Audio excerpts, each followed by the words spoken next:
지난 시간에도 수차례 강조하고 또 강조해 말씀드렸습니다. 이 회개는 그리스도 신앙의 요체입니다. 세례 요한의 외침이 회개하라 천국이 가까웠다 였던 것과 토시 하나 다르지 않게 예수께서 사역을 시작하시면서 처음에 우리에게 주신 말씀, 그 첫 일성이 바로 회개하라 천국이 가까웠다 였습니다. 동일한 메시지, 동일한 외침, 동일한 선언이었습니다. 이렇게 진정한 회개는 후원의 문을 여는 열쇠이며 후원의 은혜를 입는 하나님의 놀라우신 부르심입니다. 강조해 말씀드렸습니다.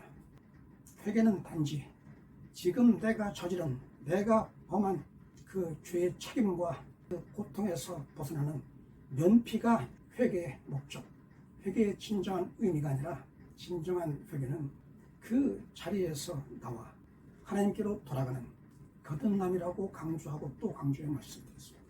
물론 하루아침에 그 회개의 열매, 성령의 열매를 맺을 수는 없습니다. 땅에 뿌린 씨가 자라고 자라 열매를 맺기까지 긴 과정이듯이 우리가 회개를 통해 하나님의 자녀로 온전히 거듭나기까지 해도 많은 훈련과 연단 그리고 인내 시간이 필요합니다. 그럼에도 우리는 멈추지 말고 그 길로 나아가야 합니다.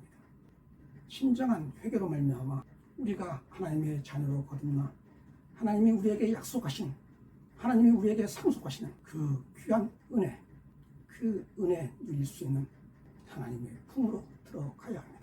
회개가 단순히 입술로 주여하는 것에 머무는 것이 아니고, 회개가 단순히 예배당에 들락날락하는 것에 머무는 게 아니고, 회개는 그에 합당한 진정성이 있어야 한다면 그 진정한 회개를 위해서 우리가 해야 되는 바, 구체적인 행동 그리고 태도는 무엇입니까?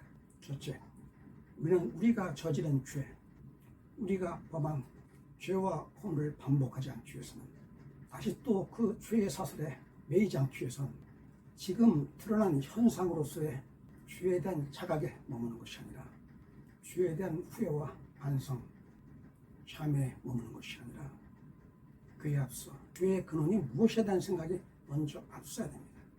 예수께서 말씀하십니다. 칼을 들고 사람을 찔러 사람을 죽이는 것만이 살인이 아닙니다. 예수께서 말씀하신 것처럼 내 마음에 증오가 있다면, 내 마음에 증오를 품고 있다면 이는 살인한 것이라 라고 말씀하십니다. 마음에 증오가 있다면 그 증오가 자라고 자라 폭언으로, 폭력으로 나아가 살인까지 이어진다는 것입니다. 즉 하나님을 믿는 백성 유대인들의 가장 가증한 죄라고 여겼던 살인, 간음, 우상숭배, 이 중죄에 빠져들지 않기 위해서는 각각 그 현상, 눈에 보이는 현상으로서 살인, 간음, 우상숭배만 바라볼 것이 아니라 그에 이르게 하는 근원을 먼저 살피라는 것입니다. 간음에 대해서도 말씀하십니다. 네가 네 이웃의 아내를 범한 것만이 간음이 아니라 네 마음에 음욕을 품었다면 이미 간음한 것이다. 이렇게 말씀하십니다. 그리고 우상 숭배에 대해서도 네가 세상에 물욕이 능여두어 이를테면 세상에 만몬을 우러르는 자라면 너는 이미 하나님께 등 돌리고 세상에 우상을 숭배한 것이다. 이렇게 말씀하십니다. 즉 예수 그리스도의 말씀은 모든 죄의 근원은 마음에서 비롯된다고 말씀하십니다.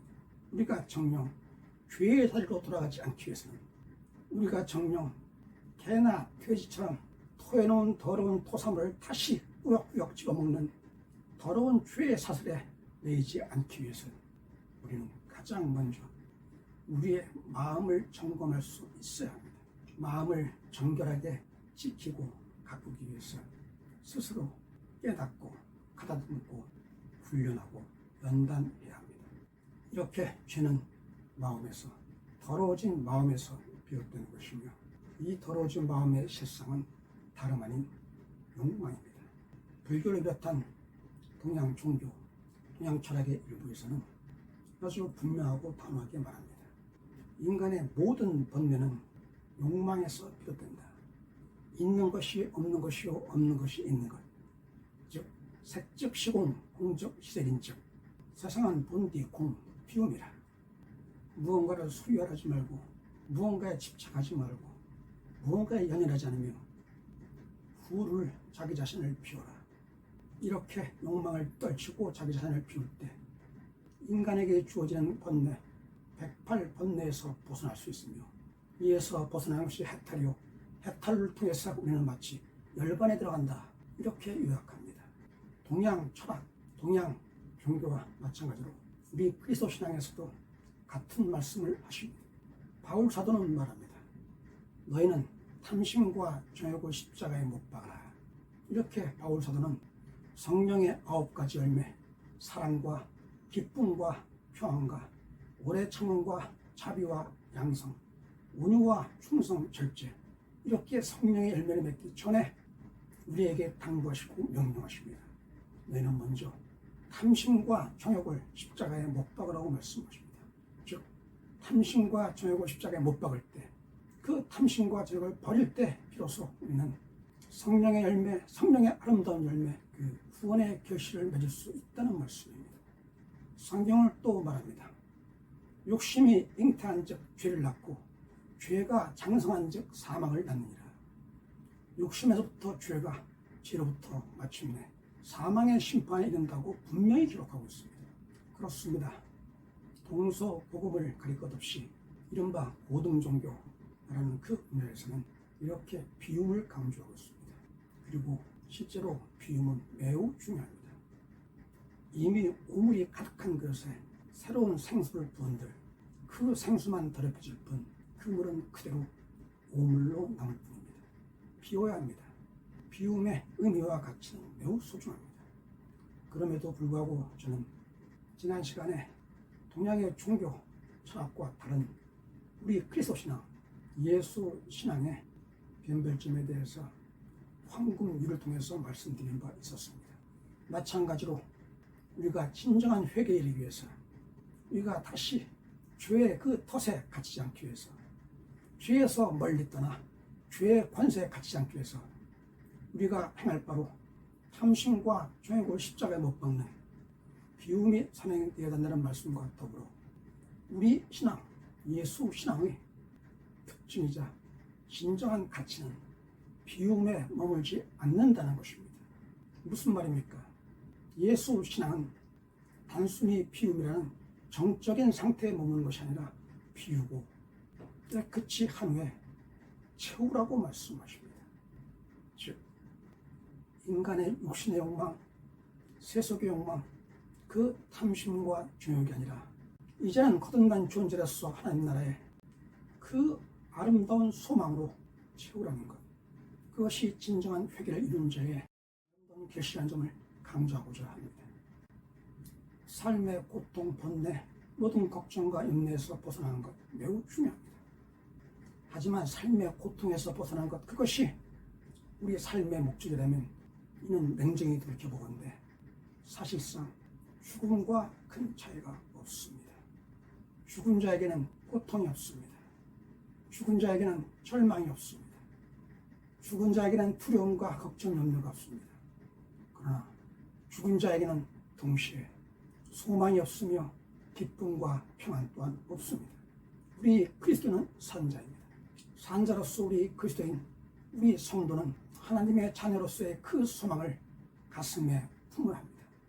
그리고 그 소망을 품은 자가 마침내 결실을 맺어야 합니다. 그 결실은 마음속 깊은 곳부터 우러나오는 진정한 기쁨과 평안입니다. 그래서 예수께서 말씀하십니다. 하나님 나라는 의와 기쁨과 평안이다. 이렇게 말씀하십니다. 우리가 회개한다는 것, 우리가 거듭난다는 것, 우리가 하나님의 자녀로 우뚝 선다는 것, 그것은 실로 아름다운 새로운 생명으로의 탄생을 의미합니다.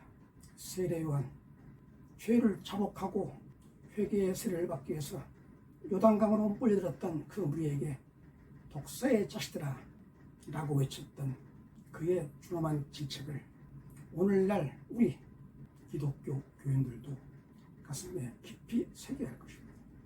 세례 요한이 그들을 향해 너희가 아브라함의 자손이라고 생각하지 말라. 즉 너희가 아브라함의 자손인즉 우리 조상 믿음의 조상 아브라함의 자손인즉 너희는 구원받은 백성이다.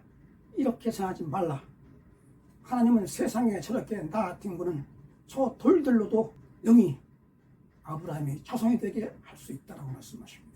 이 말씀은 돌들이 구원받는다는 말씀입니까? 결코 그럴 수 없습니다. 내가 아브라함의 자손이라고 외치며 이를 자랑하는 그들에게 너희가 다만 혈통에 이스라엘에 머문다면 너희는 세상에 저렇게 버려져 있는 돌들과 다를 바 없다라고 말씀하신 겁니다. 오늘날 우리 교인들, 내가 열심히 주일 성수하며 11조 잘 바치고 교회 집회에 빠짐없이 참석하며 이런저런 교회 봉사에 열중한다. 따라서 나는 구원받은 성도요 라고 말하지 마십시오.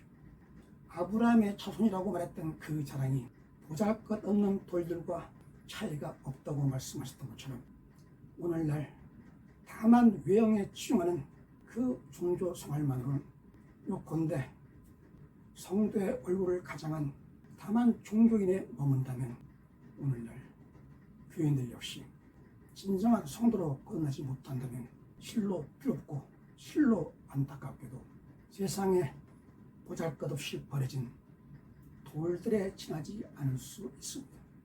우리는 결코 온전할 수 없습니다.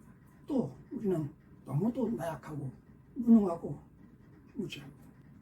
그럼에도 우리는 하나님과 동행하며 하나님의 은혜로 말미암아 한 걸음 한 걸음 나아가면서 하나님의 자녀요 하나님의 백성으로 하나님이 원하시는 바 거듭난 존재로 다시 태어나 그리고 장성하여 마침내 하나님이 약속하신 하나님이 베풀어 주겠다 선언하신 진정한 기쁨과 평안을 누리는 아름다운 성도로 탄생할 수 있기를 여러분과 더불어 저 역시 함께 소망합니다.